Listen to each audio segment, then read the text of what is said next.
Another stunning season of the Fanatec GT World Challenge Europe powered by AWS Endurance Cup began at the championship's spiritual home of Monza. Another fabulous grid of cars 50 plus ready to do battle across the Pro Cup, Pro-Am and the Silver Cup, an increasingly competitive affair. In Pro, Ferrari of Alessandro Pierguidi ran by Iron Links back to defend the championship, but up against stiff opposition from Mercedes and Porsche, for example. And Porsche had been a brand getting on with the job of winning races with regularity over the last few seasons.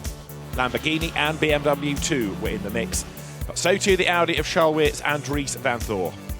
Definitely we have a great lineup. I believe we have also a really good car, great team, so hopefully we will have some success, but you may be sure I will give my absolute best to reach the best result we can. In the Silver Cup, it was going to be a battle between Audi, Lamborghini and Mercedes. There was Aston Martin thrown into the mix as well, and the Mad Panda Motorsport team had won last year's championship. Yeah, last year was a great year, it was our debut year. For sure we've been working a lot about our mistakes, about everything we could improve. So I think for this year we raised the bar. Last year for us was a learning year, there was a learning curve that we had to pay, but yeah, this year we come stronger than ever. There would also be a strong battle in Pro-Am. Aston Martin was involved, so too Lamborghini, and so too Ferrari. Chris Froggatt looking for the title. We had a very good year last year, and I think it's, we've spent the winter training and reflecting on what we did well and what we need to improve on, and I think we're going to come back competitive, and hopefully, with luck on our side, we have a good chance at the championship. On a dry circuit, but under leaden skies, the field assembled ready for the opening race of the season. And it was going to be a fast blast down towards the first chicane, with Mirko Bortolotti taking on Raffaele Marciello, Lamborghini taking on Mercedes, while in the pack, Matt Campbell in the GPX Racing Porsche was looking for a gap on the inside line. The Rettifilo chicane, always a crucial part of any race, especially on lap one, that real pinch point. But Bortolotti it was that converted pole into the race lead. Further back, Campbell was busy in the traffic, trying to squeeze up onto the tail of the Ferrari of Davide Rigon and looking for a way-by, which he achieved on the run through the Curva Grande for the first time. Early drama, though, 20 minutes into the race, and Rob Collard's Ram Racing Mercedes was in the barrier, bringing out the full-course yellow flags and the boards. And also, the rain started to come, and that heralded a whole wave of pit stops. Number 88 Mercedes, though, jumped into the lead. Raffaele Marciello moving ahead of Mirko Bortolotti, and Bortolotti had a problem. The car grinding to a halt on pit exit. The Audi had to dodge around him, and Bortolotti needed to do a kind of Control-Alt-Delete to get the car back into the race. On the restart, Charles Weerts moved ahead of Mauro Engel for second, but Engel in the pink Mercedes was having none of that, and he fought back as the two of them slithered their way around the Italian circuit. Mercedes back on the inside line. Engel retook the place. It was a great fight between the two. Charles Weerts still not giving up, and he levelled again with the Mercedes. Side by side they ran down towards the Ascari chicane. Mercedes on the inside, Audi on the outside, and it was Mauro Engel, the last of the late breakers, as he went back ahead. Another good fight was between Christian Engelhardt and Davide Rigon. Side by side they ran for fifth place, coming through the Parabolica. And with the rain falling, teams having to think about tyre choice all the time. Ferrari ahead of Porsche now as they ran past the pits. Engelhardt getting a bit of a squeeze as he ran on the inside line down towards the first chicane. And this, again, was going to be a battle between the last of the late breakers. Increasingly treacherous on a wet road. The Porsche had the inside line for the first part, the Ferrari for the second. Rigon skipped off the circuit and back on, but held the position.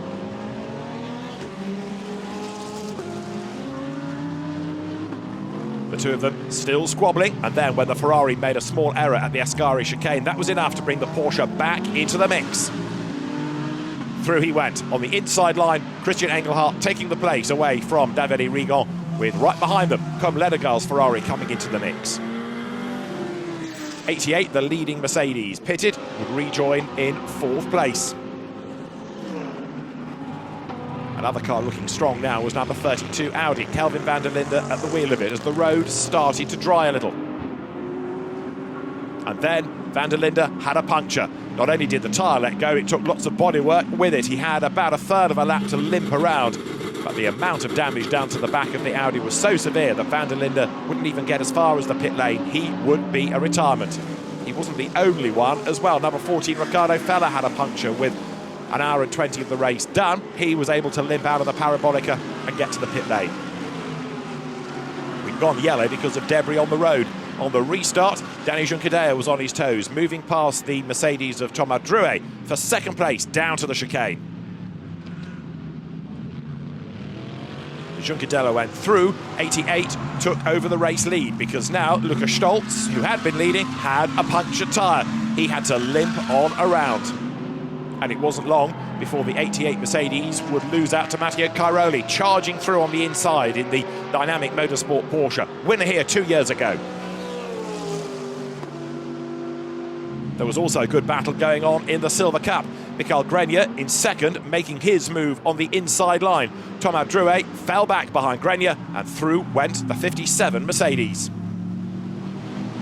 More drama. Jens Liebhauser had a puncture as well in the Bunsen-Gignon BMW. That triggered a full course yellow period that then evolved into the safety car. All of this helped the delayed number 14 Emil Frey Racing Lamborghini up to third, having been 17th after that earlier puncture. Pitting under full course yellow and safety car periods, plus others in trouble, had helped that car hugely. On the restart, there was a good battle going on in Pro-Am. Miguel Ramos led, but Johnny Adam was close behind, and when the Barwell Lamborghini skipped the chicane and went all over the grass, that would further help the Garage 59 Aston. Johnny Adam on the inside line and through into the lead of the class. Phil Keane was also hustling on, and their number 19 Lamborghini moved through past the Barwell Lambo up to second in Pro-Am. Antonio Fuoco very nearly came to grief as he arrived at the chicane, running deep late on the brakes and having to take to the escape road to avoid contact. But in the dynamic motorsport garage, they watched on. A win at Monza in 2019, a win at Monza on the return. Matteo Cairoli, Christian Engelhardt, Klaus Bachler victorious in the opening round of the Endurance Cup. Second would be Raffaele Marchiello, Danny Juncadella and Jules Gounon. And third, and to win silver after the puncture, Alex Fontana, Rolf Aiken and Riccardo Feller. A great recovery and a great start to what would turn out to be a fantastic season for the Swiss team. Further down, 14th overall, the Pro-Am winners were Johnny Adam, Alexander West and Chris Goodwin. Matteo, Christian, you did it here in 2019 and back here again this year. Well done. Thank you very much, unbelievable. I mean, we did not expect this win, but I mean, to win here in my home race is just amazing. I have to thank the team, my teammates. They did a brilliant job all the weekend. Even if the car was a bit tricky to drive, we managed to get this win, so I'm just super happy and I have no words to describe this moment. Yeah, I think the unexpected ones are the most nice ones. We really didn't think we could do it here. We didn't think that we had the pace, and qualifying was tough this morning, but the race just came to us and we did no mistakes. Came up pretty good in the first stint. Then Matteo did an amazing second part of the race, bringing the car into the lead in the tricky rain conditions. Some nice overtakes. Thank you. Good job. We did all a good job. Yeah, and Klaus was flying at the end. So really happy, and thank you to the team. Very happy race winners at Monza to kick off the Endurance Cup. Victory going to Matteo Cairoli, Christian Engelhardt and Klaus Bachler. Silver Cup winners, Alex Fontana, Rolf Aiken and Riccardo Feller. And Johnny Adam, Alexander West and Chris Goodwin victorious in Pro-Am.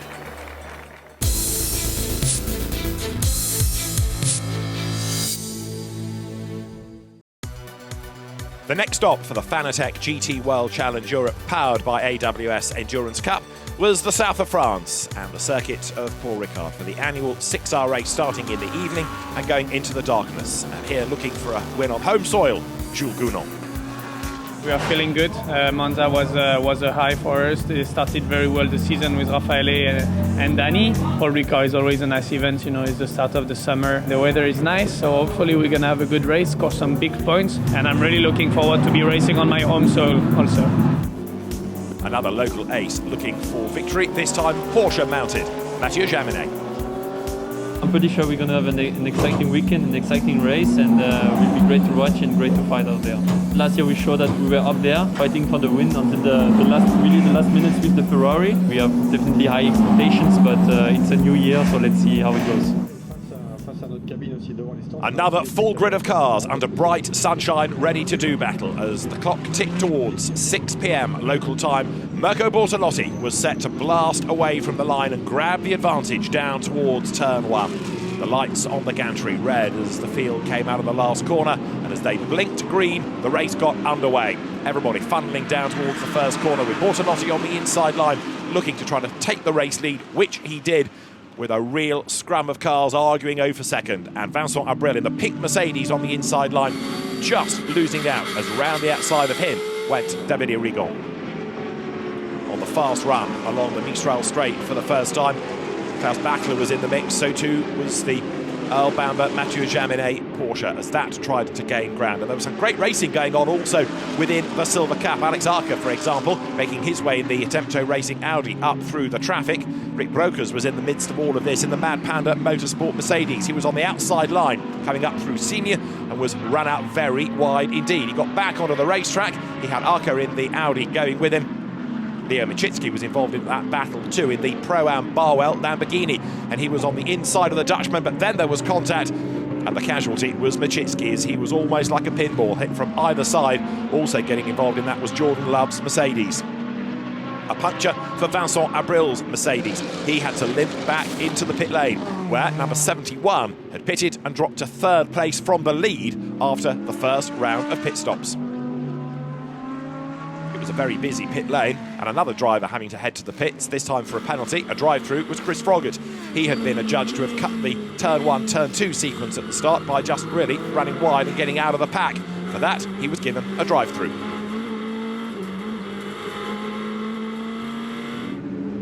Another good battle on track was between the Valkenhorst BMW teammates. David Pittard was just ahead of DTM champion Martin Tomczyk, and he would go through under braking for the final corner.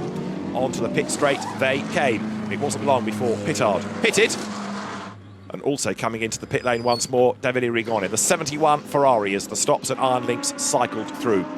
Number 35 BMW, though, would drop time on the pit stops. David Pittard handed over to Marco Wittmann. Battle would continue. Mathieu Jaminet was squabbling with Callum Eilert, looking for a way past the Ferrari, and he would dive through on the inside heading into that final corner. Eilert was run out way wide over the curb, but Jaminet would go through. The Bam Cam Jam Porsche of Earl Bamber, Matt Campbell, Mathieu Jaminet charged through. On the inside through the right-hander, the outside though for turn 1, and that gave Eilert a chance to challenge once more. But right round the outside with great bravery, Mathieu Jaminet would hang on to that third place. Further back, Calvin van der Linden was a man on a mission as well. He would take 8th place on the run up towards that ultra-fast right-hander of Senior. Mathieu Cairoli was on the attack too, closing up on and then moving alongside and ahead of Konsta Lapalainen, 9th place for the Dynamic Motorsport Porsche. Light was fading, the racetrack was becoming increasingly dark, and the battles would continue with the complexion of not only the race but also Paul Ricard taking on a whole different field. Van der Linde 8th on the inside, this time getting ahead of Danny Junqueira in the Mercedes. And then number 51, Ferrari, would also jump ahead of Junqueira, who was struggling in the ACA ASP Mercedes, losing place after place.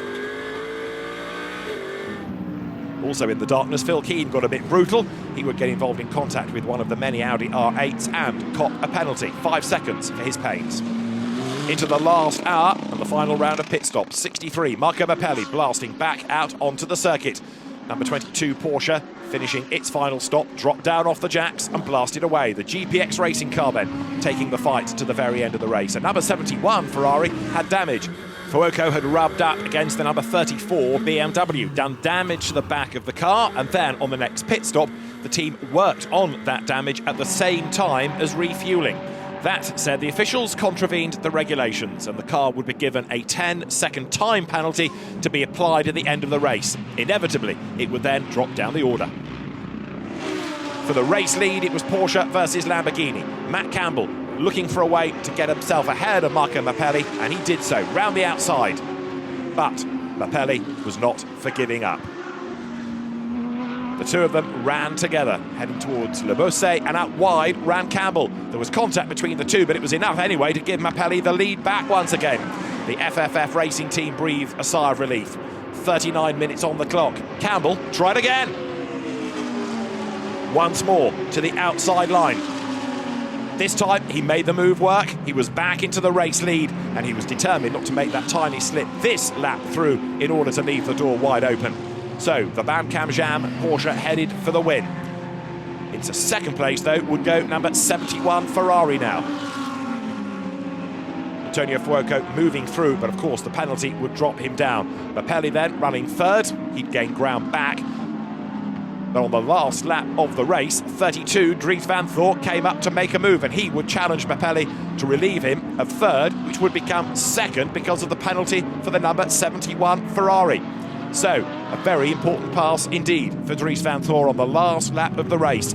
But as the checkered flag was made ready, it was going to be a Porsche win. Earl Bamber, Matt Campbell, Mathieu Jaminet, the winners for GPX Racing in the darkness of Paul Ricard.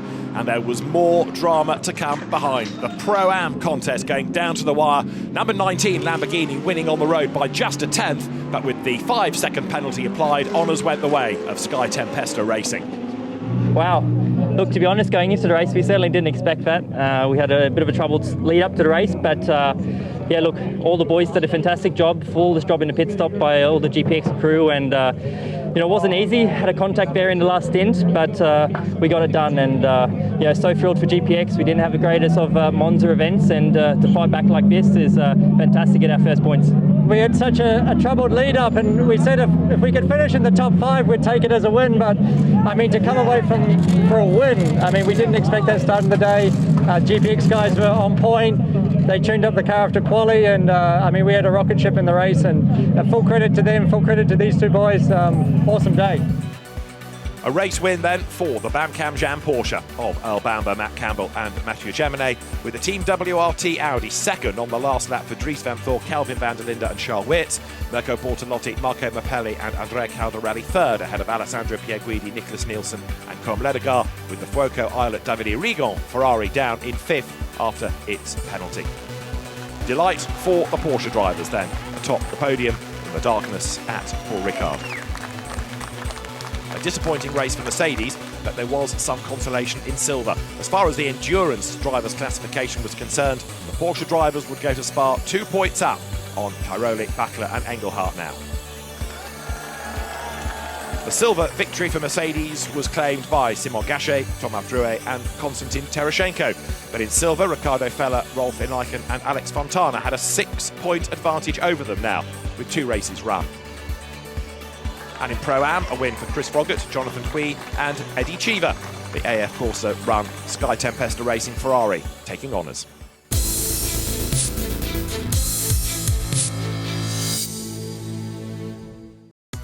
The Total Energies 24 Hours of Spa is the biggest and best GT3 race in the world, and the teams descended upon the Belgian circuit of Spa-Francorchamps, eagerly anticipating the 2021 edition. And amongst the drivers pitching for a victory were Belgian aces Charles Wirtz and Dries van Thorp.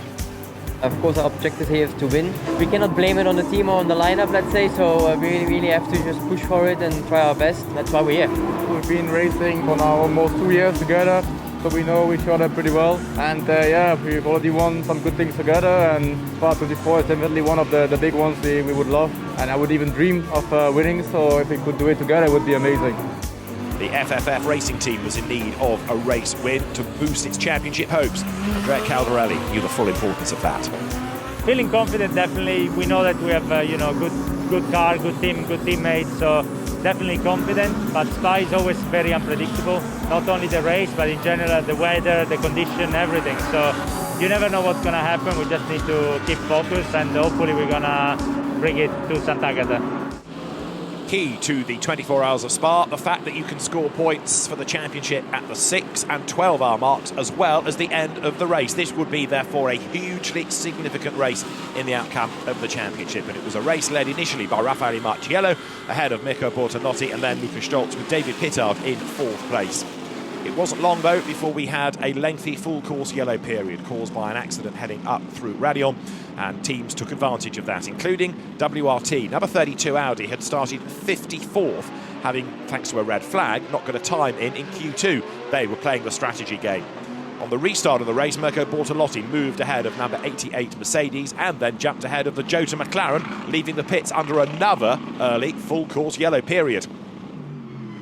Number 35 BMW, Timo Glock at the wheel of it, was on a charge too, battling with Ben Barnicoat in that Jota McLaren as they came into the chicane. Felipe Fraga's blue and white Mercedes just up the road ahead. Glock eventually powered ahead of Ben Barnicoat as they came over the line on that run up towards La Source. On lap 108, we had another change of lead, though, because number 51 Ferrari would go through in the hands of Alessandro Pierguidi, and this would be a car that would be the leader at the 6-hour and the 12-hour mark. The end of the race would perhaps add to the triple set of points. Then number 32, though, came into the race lead. A really robust effort from Kelvin van der Linde from 54th on the grid, but he'd worked his way through into the lead. Of course, that lead trading all the way through the pit stops. Number 63 Lamborghini with Andrea Caldarelli at the wheel, though, was eager to get that race lead back, and he did get it back coming out of the chicane. So Caldarelli, for the FFF racing team, would go through once more. Number 88 Mercedes with Jules Gounod on the wheel was running third, but would suffer mechanical problems and soon be a retirement. While 63 Andrea Caldarelli had to serve a drive-through penalty for speeding in the pit lane. The daylight hours brought more drama. Niki Leutwiler off the road at the top of Radial. That would be a full course yellow into safety car period. On the restart, there was a big battle going on in the Silver Cup. Ricardo Sanchez was being reeled in by Thomas Tuila in the Garage 59 Aston Martin for the class lead. Tuila on the inside line, went through, gained the class lead heading into the right, left, right sequence up at Lécon. Once ahead, Tuila had to serve a pit stop, but the door wouldn't close, and that cost them time and the lead of the class. Andrea Caldarelli, in the meantime, relieved Nick Tandy's Porsche of 6th, the KCMG car dropping back, and into the final hour, into the pit lane came the WRT Audi, and it went on to wet tyres. Rain was forecast, but not yet falling. Within a lap, it was, and there was absolute mayhem down at the chicane as cars on slicks were skating off the racetrack. Amongst those on slicks was the leading Ferrari. Alessandro Pierguidi had to come back in to change from slicks to wets, and in so doing lost the lead to Audi number 32. The WRT team delighted on the strategy. They'd taken over that win, they thought. Well, was it strategy or was it this rain dance? Either way, it was the number 32 Audi leading from 54th on the grid. But Alessandro Pierguidi was a man inspired, and he was working his way through the traffic and carving his way back into contention. It was a quite extraordinary drive by the almost web-footed Pierguidi, and so as the data was studied into the last 10 minutes, he'd got himself onto the tail of Dries van Thor. Then, heading up towards Blanchimont, to the outside line went Pierguidi, side by side in the wet, 9.5 minutes on the clock, and Pierguidi went right round the outside to take over the lead of the race in a quite brilliant piece of driving. The Iron Lynx Ferrari took the lead, the team elated. Alessandro Pierguidi, along with Koen Ledegaard and Nicholas Nielsen, would win the Total Energies 24 Hours of Spa. There was delight for Ferrari and Iron Lynx and disappointment for Audi Sport Team WRT. Less than 4 seconds the margin between them at the end of the race. It was the first Ferrari win since 2004, and Ledegaard, Nielsen and Pierguidi took the points at 6 hours, 12 hours and 24. Brilliant news for the championship. There were 3 very happy drivers post-race down in Parc Fermé. Boys, the emotion is really clear. That was so well deserved. You collected the points 6 hours, 12 hours and 24 hours. Yeah, but I tried so many times to win this race. So I really wanted to win, really. And then in the last half an hour when the rain dropped and then everything looks lost, I was so disappointed in the car. So I say I have to do something, and I push like an animal. I take all the risk I could do, and yes, we are here. So finally I won this race, and we won this race. Thank you, these guys. Did a great job, super job all the night, and incredible. So thank you to Ferrari that give us a car was like a rocket this time. Absolutely. I mean, the overtake of your career, that move is going to go down as legendary. Boys, watching on, your hearts must have been in your throats. The thing is, when you have you always want always a bit of performance, but it comes when you put Ali in the car, and this time we knew that he was the man, and he did what no one can do. I think it's not really human. So yeah, it was stressful, but yeah, it's great. Just so well deserved, and look, the first win, the first Spa 24 win for the team. So many firsts for you guys now. Yeah, it's amazing. I mean, it's really difficult to put it into words, to be honest. And you know, 24 hours, it's such a long race, so hard, and as you can see, in the end, anything can happen. We went out on slicks, and obviously it was the wrong call at the moment, but in the end, Ale did an amazing job to bring the car home in P1. So yeah, like he said, a massive thanks to everyone involved, and to Ferrari for delivering a fantastic car for the race. The very impressive Total Energies 24 Hours of Spa Winners' Trophy being presented to Côme Ledegaard, Nicholas Nielsen and Alessandria Pierguidi at the end of a breathtaking finish to a great race in mixed weather conditions. The champagne sprayed, 3 very happy drivers celebrating. And as far as the Endurance Championship was concerned, it moved Ledegaard, Pierguidi and Nielsen ahead of Charles Weerts, Dries van Voor and Kelvin van der Linde. Honours in Silver Cup to Ezequiel Perez Compact, Ricardo Sanchez, Patrick Kujala and Rick Brokers. The Mad Panda Motorsport team delighted, but in the championship, Rolf Aiken, Ricardo Feller and Alex Fontana were ahead by 5 points from Patrick Kujala, who in turn was 2 up on Sanchez, Brokers and Compact. And in Pro-Am, Matt Griffin, Duncan Cameron, Rino Mastronardi and Miguel Molina were the winners, although in the championship, Chris Froggatt and Eddie Cheever were still in charge.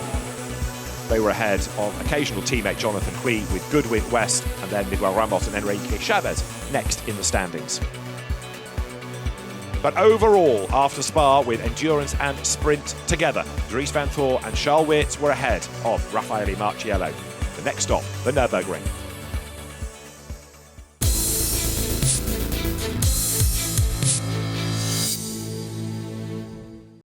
Round 4 of the 5-race championship would take the teams to the Nurburgring, and this a venue where lots of drivers had lots of experience, and it was also a venue where the battle of the German brands would take on great importance. Mercedes really eager for a win on home soil, especially for driver Mauro Engel.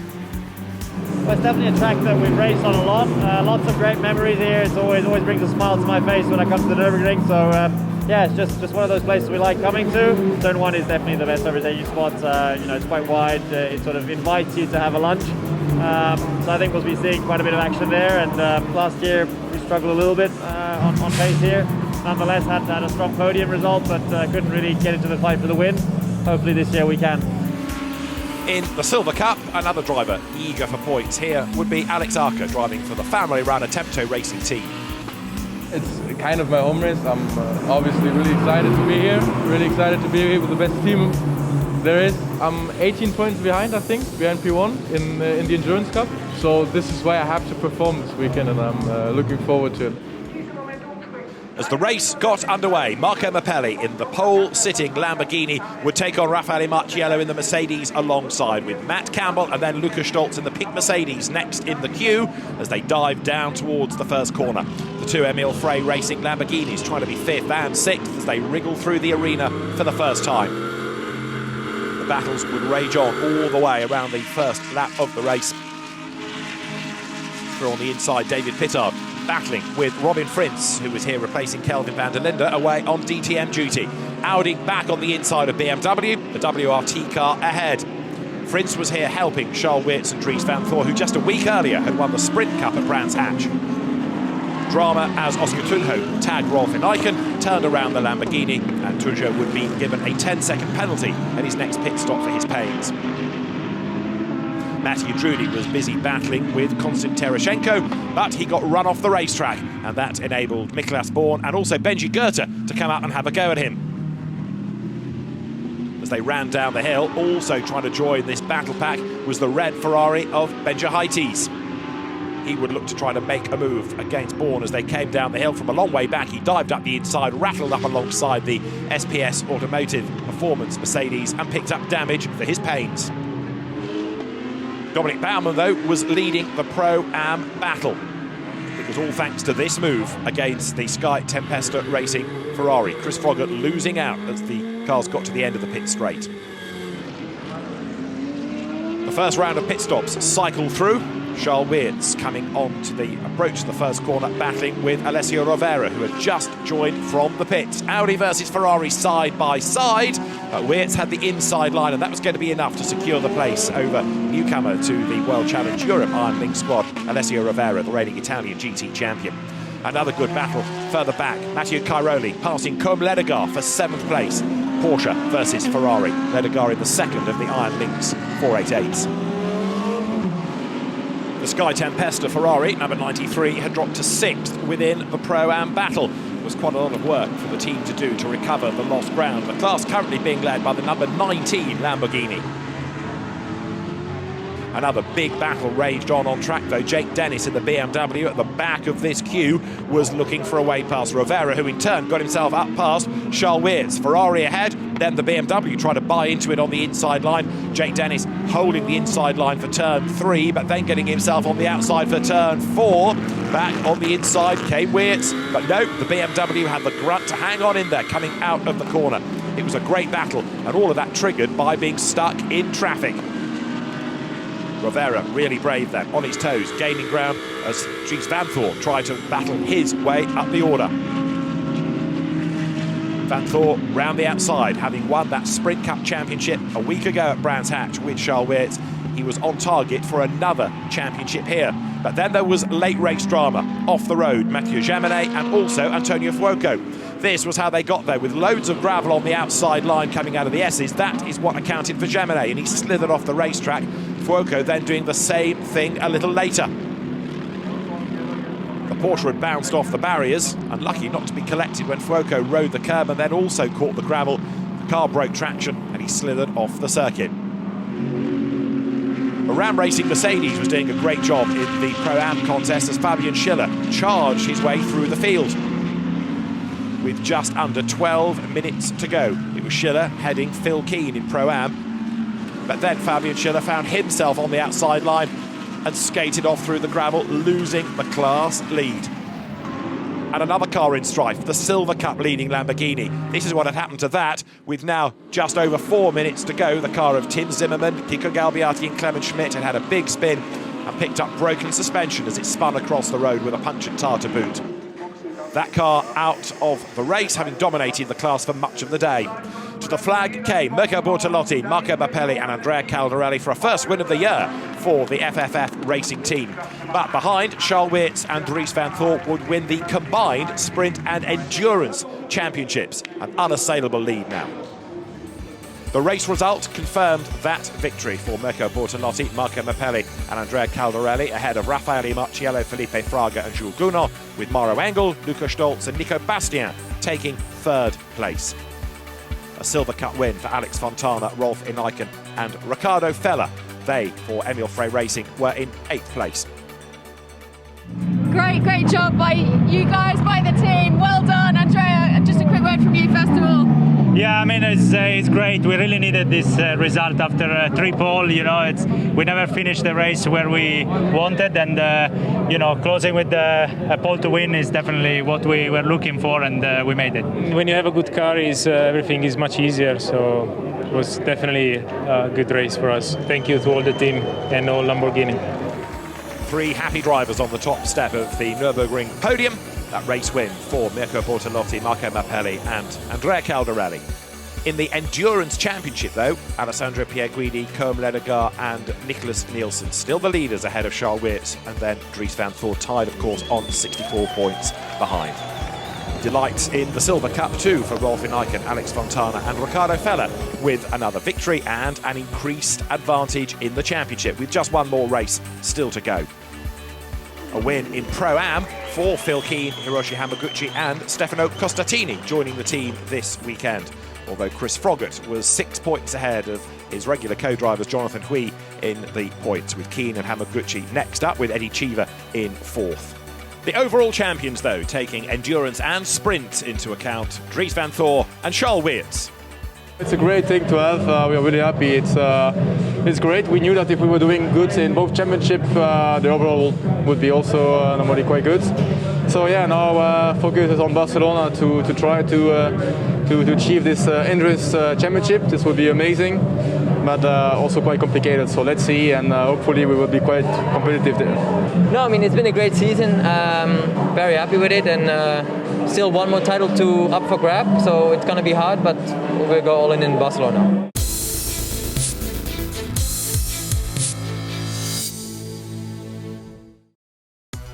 Alessandro Pierguidi, Koen Ledegaard and Nicholas Nielsen headed to Barcelona as Endurance Championship leaders, chased by Laurens Vanthoor and Charles Weert. One more race to go to determine the champions, with Andrea Caldarelli pushing on as well. Third after some bad luck in qualifying, losing a good time after not slowing down for a yellow flag. Another outsider but taking pole position, the 88 Mercedes. We are the outsider, you know, at the end of the day we have no pressure. Lelo is going to give it a bit go, me also, and Felipe also. We just need to win and then see what's going on. In Silver Cup, the Emil Frey Racing Lamborghini of Rolf Aiken, Ricardo Fowler and Alex Fontana with a sizable advantage, but Alex Arca, the one driver who could take the title from them. It's very competitive here in the championship, and it's not at all easy. When we do a good job, then we have a good chance to take the lead and to finish this championship with the win. We just take the championship. That's what we're here for. In Pro-Am, Chris Froggatt is the man in charge, with only Hiroshi Hamaguchi and Phil Key by way of opposition. This race is very unpredictable. The chances are not that high, but all we can do is to try to win this race and see what's going to happen. As the race got underway, Raffaele Marciello converted pole into the race lead as the cars blasted down towards the first corner. But a good start behind him would put Marco Mappelli through the traffic on the inside line. Marciello, though, hugged the inside all the way down that long pit straight into turn one. The GPX Racing Porsche coming up to challenge on the outside, but to no avail. And indeed, 88 Mercedes of Raffaele Marciello had managed to build a little bit of a gap as they wriggled their way up through turn 3 to 4 for the first time. There was early drama, though, in the pack as the Hiroshi Hamaguchi Lamborghini got involved with the Garage 59 Aston Martin, and the two had a spin. There was more contact as well for the Lamborghini against Karim Ogier, and with a drive-through penalty as well, that was the end of the Pro-Am Championship hopes for Keen and Hamaguchi. Number 51, Ferrari then, the championship leading car, a long way back, but moving through the field, up into 10th place at the expense of the 87 Mercedes, Nicholas Nielsen, moving past Thomas Drouet. Andrea Caldarelli was involved with the Rinaldi Racing Ferrari, and a drive-through penalty for contact dropped them down the order and out of championship reckoning. For Alessandro Pierguidi, the prediction was that he would take the championship by 4 points from Marciello and Gounod, with the assistance of Ledegaard and Nielsen. 22 Porsche finished a pit stop, but would be given a drive-through for the refuelling still being taken as the car was dropped down off the jacks. It was a really marginal call, but the penalty was still given. And also 93, having to serve a drive-through penalty, would lose its Pro-Am class lead, although Chris Froggatt still leading on points in the championship. Another good battle was on between Matteo Cairoli and Nico Bastian. It was for 4th place, and Matteo Cairoli bravely round the outside at turn 1. The Porsche sliding towards the curb, claiming the inside line for turn 3 and securing the place.